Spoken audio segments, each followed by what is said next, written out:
Okay.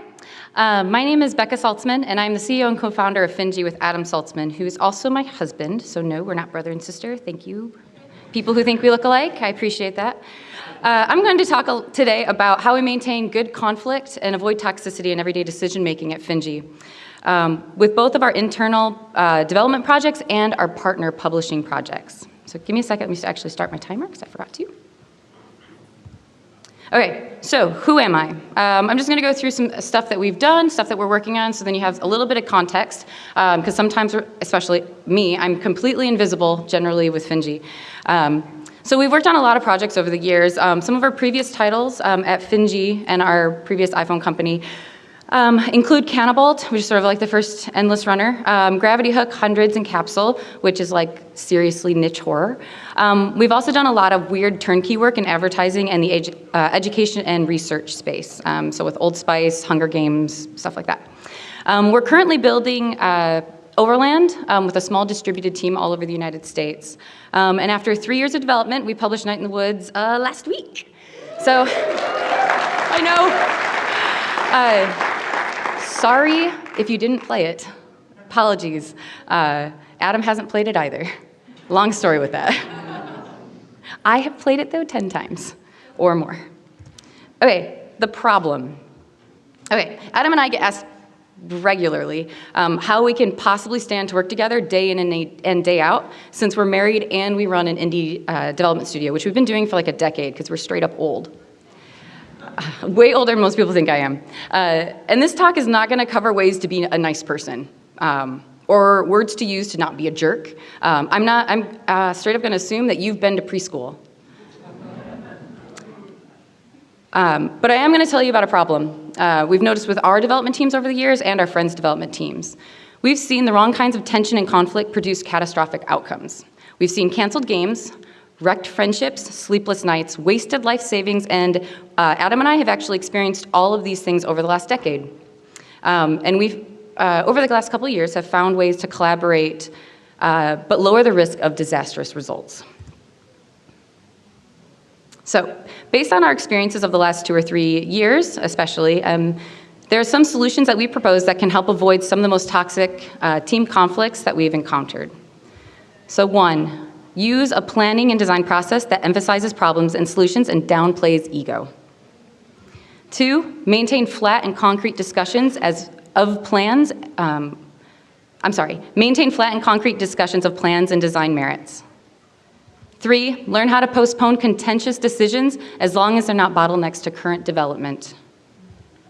4, trust but verify your experts within each discipline. And 5, always engage external mentors, especially for long-term planning. Now you're thinking, whoa, that sounds awesome, but how in the hell do you do that?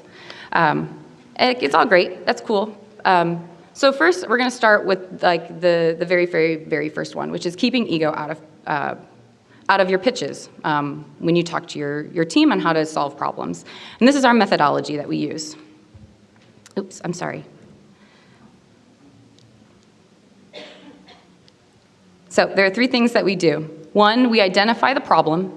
2, we develop a solution. And 3, we present it to the team, which seems really simple. However, identifying the problem. For example, a problem that you may come across. This thing we already built totally sucks. Happens a lot. This part of the game is missing something. Also happens a lot. We have these things to do, but no time to do it. Pretty much our life. Our players don't get it. Yes. It isn't fun when we get to this part of the game, obviously. Basically, which problems or issues are you even trying to get rid of? You have to identify that first, and you have to be specific. Second, you need to develop your theory on how to fix it. This isn't necessarily the team's theory. This is your theory. You identified the problem. You develop a theory on how to fix it. You have to put in the work. This isn't like, hey, dudes, this shit's broken. You fix it. You identified it. You must have an idea of how to fix it. So some things that we do internally, we make thumbnails, we draw comics, we hack together test levels, we build tiny prototypes to test mechanics. It's a requirement for our teams that if you believe in your idea, you must also do the initial legwork so the team understands where you're coming from.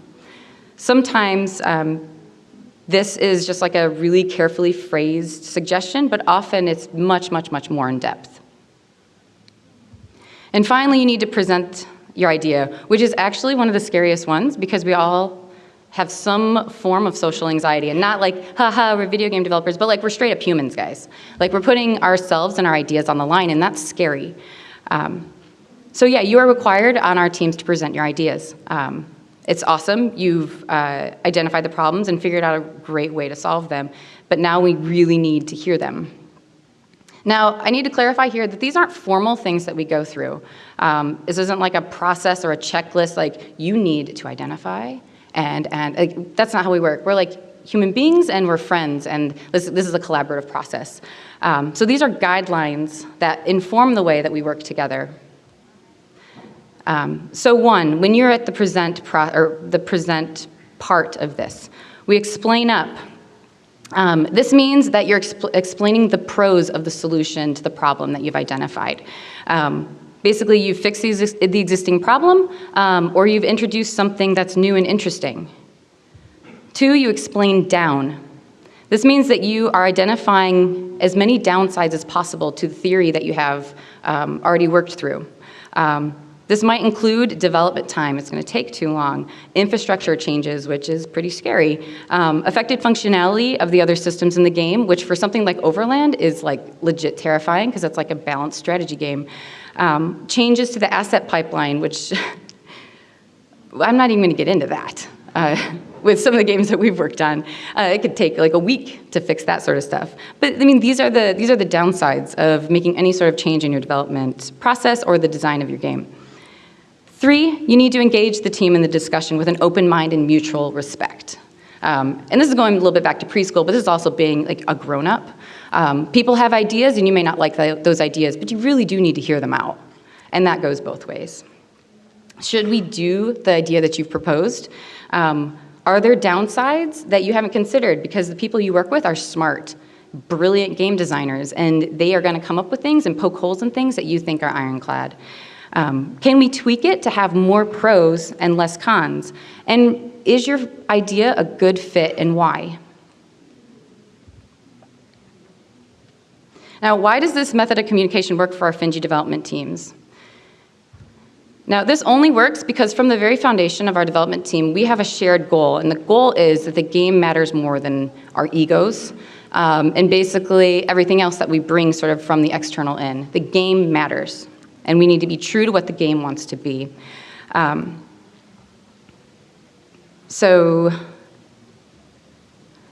We have a shared goal on what the tone of the game should be, what the audience is going to be, and what the actual goal from the very beginning is going to be. If the team isn't on the same page when it comes to tone, then you're not building the same game. You're building a different game.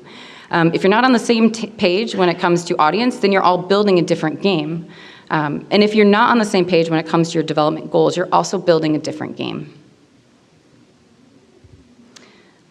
Engage also only works when suggestions and counter-arguments are concrete. We talk about a lot of things we talk about things that are answerable in our discussions, our development discussions, and can be backed up by side-by-side comparisons, paper prototypes, very strong logical arguments or observations. We treat design discussions like science. We make falsifiable claims, and this means that you're making claims that can be proven or disproven. And finally, this only works, the way that we talk to each other is if you're able to demonstrate in clear terms for the specific game being built why things are contradictory or complementary. Talking about things that are good for game design in an abstract is super cool, and you can do that over beer, like later on at the bar. But that is frequently extremely counterproductive when you're trying to solve a single problem that's been identified. Now, why? Why do we run our development team in this way? This produces features that can include support from the whole team, and everybody understands what the new features are. We also get buy-in and understanding, basically on why the new features are important. Team members have a chance to contribute to the design of the game, and this one's really important for us. We've actually been asked over the years, like, isn't it awesome that like Adam totally hired all these like inexperienced people to like work on the game so we can tell them what to do? And like my brain is exploding because I'm like, are you kidding? We hired these people because they're brilliant, and we need them to contribute to the design of the game because it's better and more amazing because they're working with us. And equally important, we can make changes and provide feedback before implementation when it is very, very cheap to do so. So I'm going to go through some examples real quick. Well, not real quick, it's part of the talk. Of some of the things, like some of the ways that we've used this specifically in the development of Overland. And I'm going to show you some really ugly stuff, and I'm sorry. It gets uglier, I promise.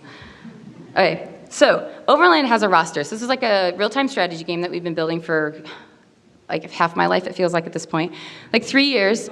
And it's getting there. It's getting so pretty and so wonderful. But this is our old roster. I'm going to show you the old roster, which is what you're looking at, and then I'm going to show you the new roster. So we had these little icons that totally weren't selling it. They had annoying screen size problems. They were super repetitive. It cluttered up the screen. There was just like junk everywhere. And it didn't solve the problem where we needed our players to grow attached to their crew. We needed them to have empathy for their little dudes on the screen, or dudettes, or doggies. We totally have doggies, obviously. And yeah, it totally wasn't selling it. So this is our new Overland roster.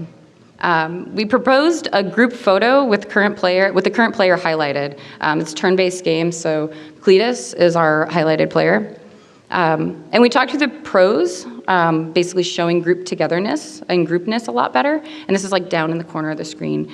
And the cons, which was seriously a lot of extra work.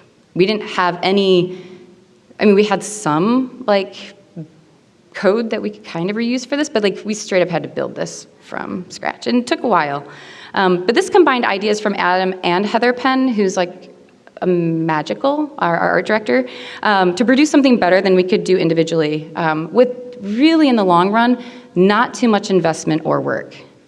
So that's like one of my first examples. The next one. So in Overland, as you're playing, like you go on your little like 9x9 grids, and then the higher level strategy board is, or strategy level screen, is our map screen. So I'm not gonna actually talk about the map screen, I'm gonna talk about that fire right there. And you're thinking, yeah, okay, whatever.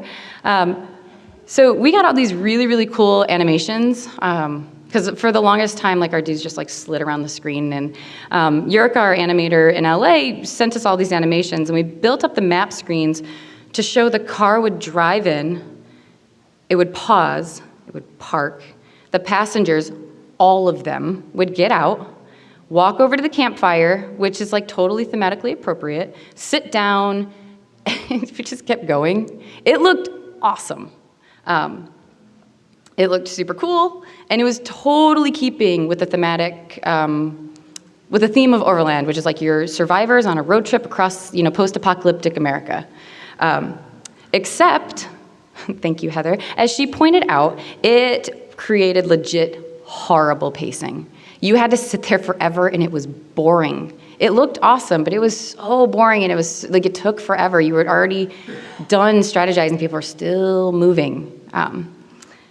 So she suggested that we should basically just jump cut it. We absolutely could not agree on this because like it's really hard to cut your babies that you think are really cool. So we're like, whatever, we're gonna program this up. Like it took 5 seconds, and she was absolutely 100% right, which is a theme with Overland. Heather's always right. She really is an incredible game designer. And no, you can't have her. Not yet. Nope. She's ours. She's ours for a little bit longer. Okay, here's another Overland example. We had an entire cast of Overland characters, which looked like this, who are like super cool, super iconic, and they were in the game for quite a long time. We spent a lot of time designing them in the first place. It was super easy to produce, and most importantly in indie game development, it was done. We were done with game characters. And in the way we work, if it ain't fixed, don't touch it. Like, it's not broken, it's fine. And this was 100% Adam's stance, and mine, to be perfectly honest. But These are the new Overland character models. Heather, who's always right, proposed a new direction for the models. It took a lot of time to put the new idea in, but once they were in the game, it was immediately obvious that this was a much stronger pitch. It solved a ton of design problems that we had, and even with Adam's adamant anti-stance on this change, he had to admit vast improvement. Also a theme. It's like, let's prove Adam wrong. But yeah, these took forever to redo. I mean, we had to put new clothing and eyeballs and different colors, different outfits, and like you couldn't tell immediately, like, hey, that dude's a mechanic, he's got the thing on his head. So it changed a lot of the rules and design discussions that we had on like sort of the iconography on the UI, which we've been designing for a year. So like these were super, super important. And it's just Heather, it's like, we're gonna fix something that's not broken.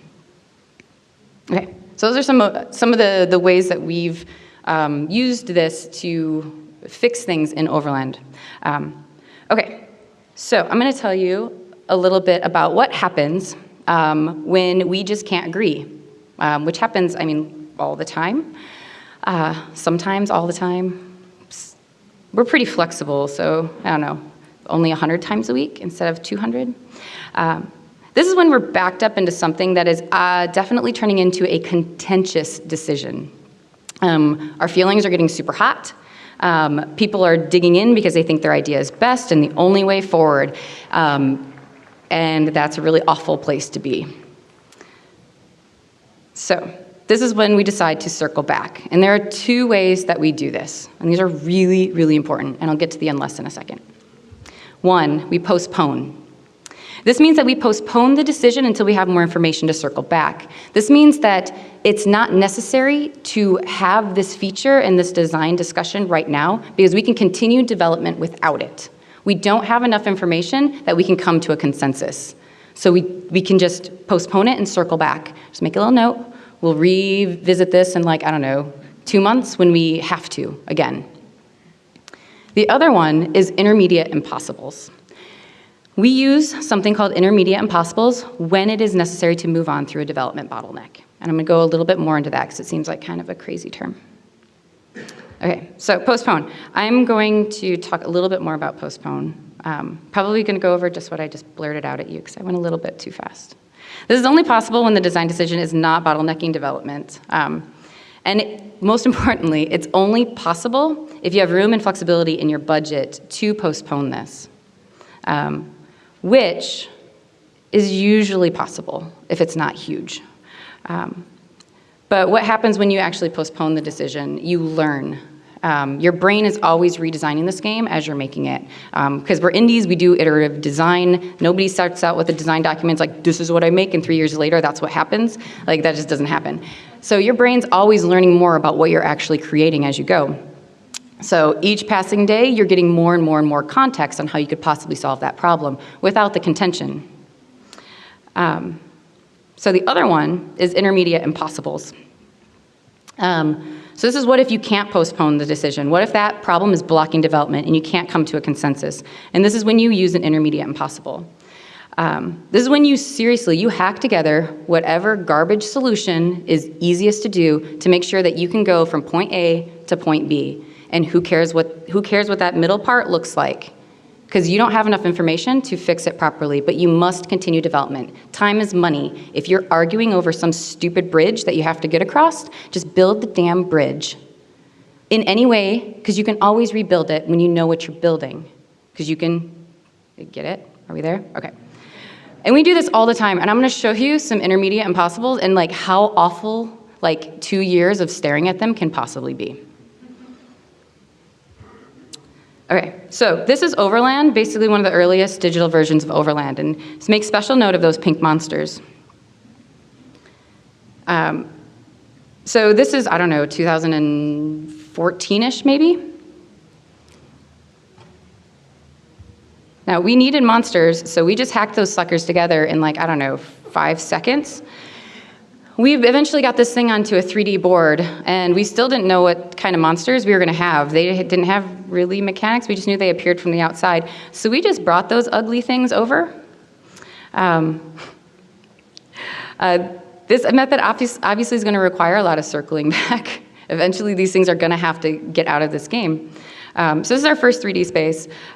Here's our next 3D space, and we're seriously now 18 months into development. And this is before GDC of 2015. We put these monsters in, like a hot minute before we actually put it in the mild rumpus. And this design was informed by like an entire year of development. But these were super weird placeholders as well. This was our second intermediate impossible for our monster designs in Overland. But they did get much closer to the final monster design once we knew more about what the game was actually going to look and feel like. So this is what our monsters look like today.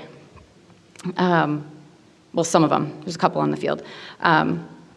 These have, hopefully, final models, animations, and colors.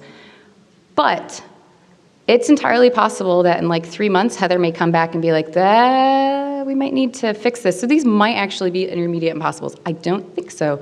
But we always leave that open, that something small may change as we learn more about Overland as we design it. So within our development on Overland, we still have postponed elements that aren't bottlenecks yet. We have a lot of things that we've just straight up postponed until we know more about the project. But when they are bottlenecks, we will hack together some sort of solution until we can fully flesh out the context of the right solution. For example, we all have different ideas about Overland's ending and zero consensus on it. There's no obvious right answer right now, given what we know about the game. But yeah, even at this point in development, which we're like 3 years into Overland, the ending for the game is not fully fleshed out at all. So yeah, it'll be a surprise to you too. Now, but Becca, what if nothing worked? What if we tried to identify the problem, we tried to develop a solution, and we presented the solution to the team, but we can't decide what to do? What do? You need to, You need to lean on your leads. This means that you need to learn how to trust your leads to make calls so long as you are within budget. You have an art director for a reason. You have a producer and biz dev member for a reason. These are your experts. Lean on them. Learn to trust their judgment. You also need to trust your team and not the hierarchy. I don't really care how many games you've shipped. When we're developing and designing something, like that doesn't matter. I don't care about your ego. I don't care how long you've been in the industry. What I care about is that you have the same shared goal and are you moving to the same place. Now, Finji does this all the time. Some of our most recent examples, Jocelyn, our audio director wants a more rhythmic soundscape, and this is 100% her call to make. Heather, our art director, wanted to redo all the color palettes. Totally her call to make. We had a lot of disagreement about whether or not Overland should allow diagonal movements on the board. Heather suggested it, and Adam trusted her design judgment, again, because Heather's always right. And it was easy to test, and she was right. And like that's trusting the team and not like who's the lead designer. If somebody has a good idea, like it doesn't matter where that idea comes from. Now, it's important though, like trust but verify that your leads are actually right. This means that once your lead implements their solution, discuss the strengths and the weaknesses as a group in the same way, the same mutual respect way that you've developed your team in the first place. For example, we implemented Heather's survivors even though they seemed way too cute for Overland when we were initially discussing them. And we removed the campfire animation because it just didn't work, and we spent a lot of time making it and then threw it away. Okay, so finally, indies often work in a vacuum, obviously. We forgot to or feel like we shouldn't seek outside perspective, and this can lead to poorly constructed ideas on what the industry actually looks like. This can also lead to poorly constructed ideas on the financial viability of our projects. Also, it can lead to toxic partnerships with creative collaborators. This can also lead to quick burnout with project abandonment. So why do you need mentors? You need them to play your prototypes. You need them to look over your business plans, and you need them to provide feedback on your studio practices. So prototype viability. We worked on a game called Portico, which we did a failure workshop on a couple years ago, for over 9 months, and it was fundamentally broken. We misread the industry, we wasted a bunch of money, and if we had taken this to our mentors earlier, we could have probably saved ourselves months of development. For Portico specifically, we had no strong reactions to the gameplay, like that when we did take it to our mentors. There's a general sense of like, this isn't that fun. And to be perfectly honest, we didn't listen right away. We just kept going on it. So ask yourself these questions. How long have you spent on a game that others told you just wasn't working? How long did you work on something that you knew wasn't working but refused to vet with someone outside yourself or your team? How much time did you waste avoiding the inevitable? You need a mentor or 10 to help you vet your work before you waste months of resources. For business plans, Overland needed a ton of alpha players, and we needed to vet the alpha and early access programs. So we actually leaned on our mentors and did a ton of research of our mentors, some of whom are actually in this room right now. We needed to create a way to build a sustainable growth for our tiny team and get real players providing valuable feedback on our strategy game. And we interviewed and researched other devs who had run alpha programs of varying success in our genre to find threads and best practices in the current market. And then studio practice. Mentors can help guide and fix the ways your team or studio functions. They can help alleviate partnerships that could have gone toxic. This is just basically called peer mediation before things go too far. Mentors can also provide an outside perspective for team members to keep development teams clean with workflow struggles, miscommunications, design decisions, honest assessment of whether you are reasonable, which also is very important, and not in the way that you're, or if you're being unreasonable with the way you're interacting with your development team. So I'm gonna tell you a quick story, actually. So we provided a mentorship to obviously the Night in the Woods team over the last 3 years. And they're distributed on multiple time zones across the United States. And they're basically operating solo. So they had legit workflow problems. The thing that they were doing just had Adam and I completely speechless about 18 months ago. And there was absolutely no way that workflow problem was going to allow them to finish the game. And if they hadn't brought that problem to us, there is no way that Night in the Woods would have come out last week, and probably would never have come out if that hadn't been fixed. So yeah, and we also, specifically with the Night in the Woods team, have advised on all sorts of quality of life issues over the last 3 years, because we have skin in the game, but not that kind of skin in the game. So yeah. In conclusion, these are the practices we rely on to avoid toxic conflict and engage in good conflict and productive arguments about the best things to do in our project. The upsides, in our experience, this is the way of following through on the promise we make to our collaborators. We're part of a team. And it's a way of taking advantage of all the intelligent folks on your staff. The downsides, it can be super time consuming in the short term. You have to think about your design meetings with more rigor and more thoughtful. It's also a hard system to force onto people. You really have to lead by example. It also means it can take months in order to get this machine up and running. For us in the medium term, it works. And if we find a better way to do this, we will absolutely switch over. All of this talk was built using this exact design process. This has helped us produce better collaborative decisions, and we can't not work this way at this point. So thank you very much.